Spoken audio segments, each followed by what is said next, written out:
So here I am, 14 years old, at the Scripps Howard National Spelling Bee. It's round one, and I'm called to the microphone, suddenly caught in the high beam of national television with a sandwich board around my neck and the sickening phobia of losing on the first word. Behind me are spelling bee hopefuls from all across America. Before me sprawls the convention room of cocked cameras and shadowy figures, one of which is my mother, who accompanied me to Washington, D.C. for the occasion, just as she did for my older sister. I blink at the dark and await my fate, which will arrive in the form of a word. My younger sister was the smart one.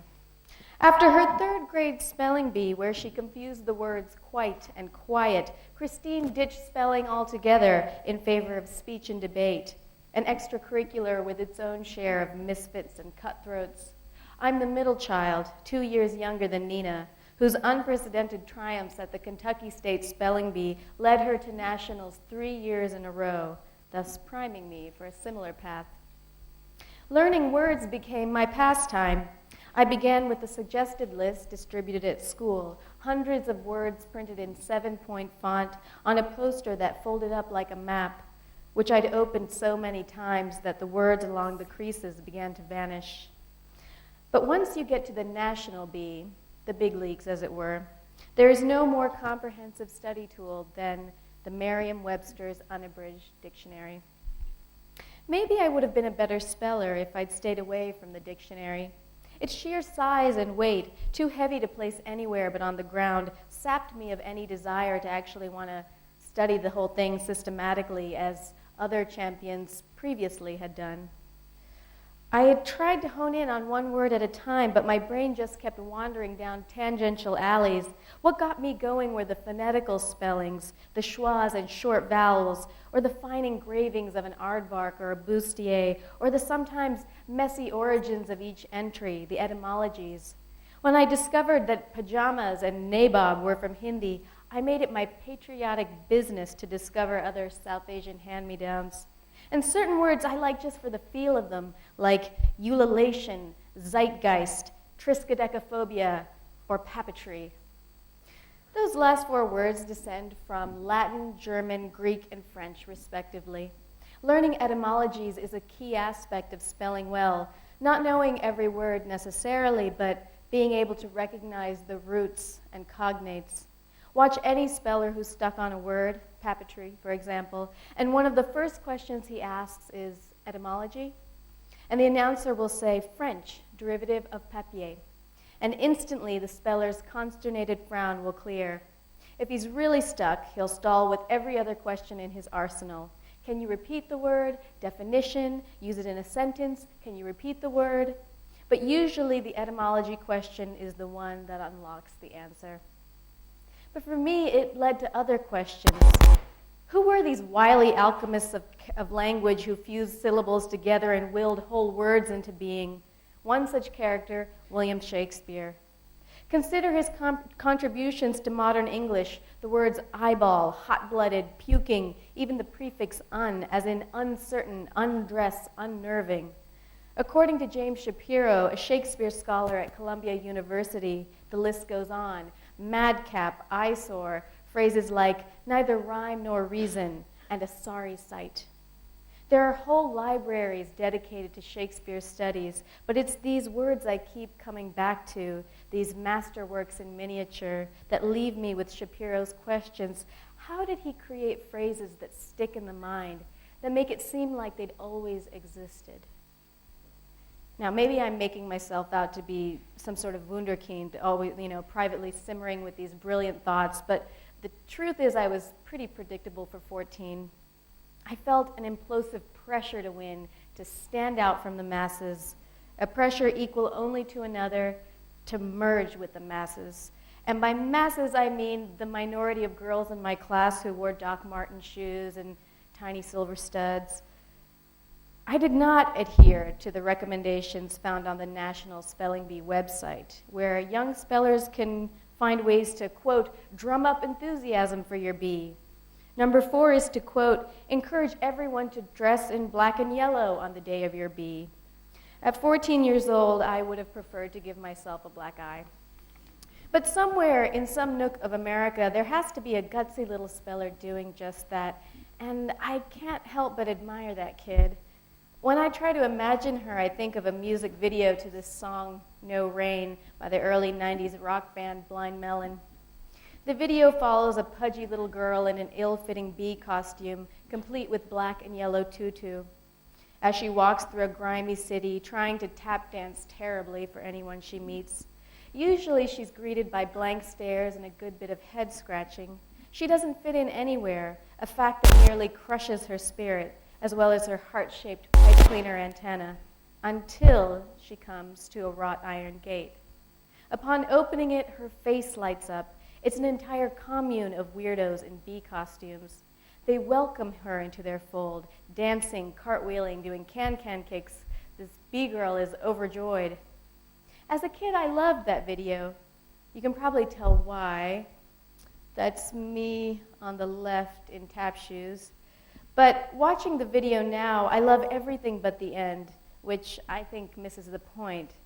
The bee girl isn't looking for other bee people. She's looking for an audience, some encouraging applause. She's looking to connect to someone through her off-Broadway show.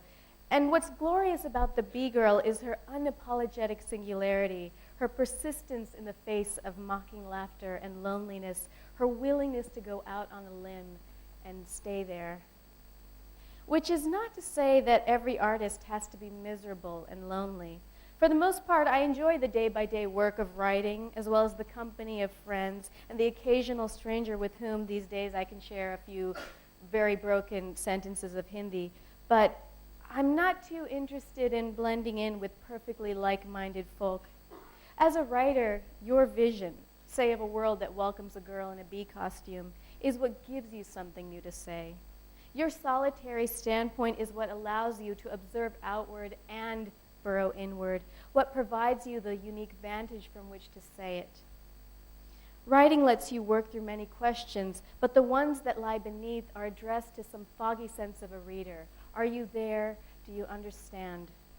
These are solitary questions, and the moment you are entirely cured of that solitude is the moment you have nothing left to say. So back to the spelling bee and my impending word. The announcer is somewhere off to my left, a man, if I remember correctly, who enunciates so emphatically you could read his lips from the back of the convention room. Barbican, he says. Behind me, a good number of my competitors are inwardly groaning, annoyed that I should get such an easy one. Except it's not so easy to me.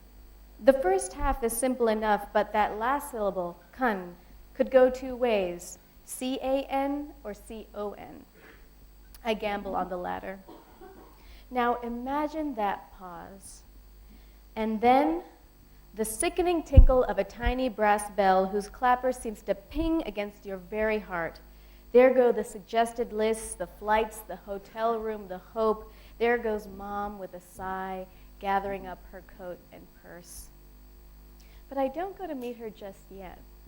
Instead, I'm ushered off stage by a young woman, a co-ed angel, dewy and beautiful in her pity, telling me in my brain-dead state that we're going to the comfort room, a term with the biblical weight of the promised land. I yield to her will like a lamb. The comfort room is a room cordoned off from parental or public interference, guarded by gentle angels like the one that led me here. Inside, the most recent losers are sitting around a card table in fairly credible portrayals of calm and normalcy. There is a long table abundant with junk food. We snack on Oreos and cheese sandwich cookies. We casually mention the words that defeated us, a brief bloodletting to initiate each new arrival, but then we drop the subject of spelling altogether, as if we've already moved on from missed words and lost opportunities, as if the specter of our common failure, losing on the first word, won't follow us for years. The mood will grow darker as hours wear on, as the newcomers are those who've flown closer and closer to that burning sun of victory only to singe their wings. For now, the angels tell us that we can stay here as long as we want. At some point, though, I begin to squirm internally. These guys aren't my kind, not really. All we make is a temporary fraternity of failure. I can only hide for so long behind the Oreos and the small talk. I'm devastated, embarrassed, comatose with sugar. The sole comfort I get upon leaving the comfort room is the fact that I'm in the 9th grade and therefore ineligible for future spelling bees. It's in the 9th grade that I get a glimpse of what I'll pursue for the rest of my life when I open a copy of The Color Purple and read the first line, "You better not never tell nobody but God." I submerge myself in Alice Walker's whirlwind of a voice until I finish the book a day later and think, so this is what literature can be. Alice Walker speaks directly to me. She makes being a writer seem suddenly like a tangible dream. She gives purpose to the pride I take in putting words together in ways I think are mind-bendingly unique, even when they're not. These discoveries seem to hint at some other, better me. At 14, I'm far from that tangible dream and the many failures to come and keep coming. In that way, the spelling bee is a form of preparation for the writing life in which that tiny bell, more often than not, will toll for me. But there is no comfort room for those who take a risk and fail, only the writing desk and the next day and the next. Thank you.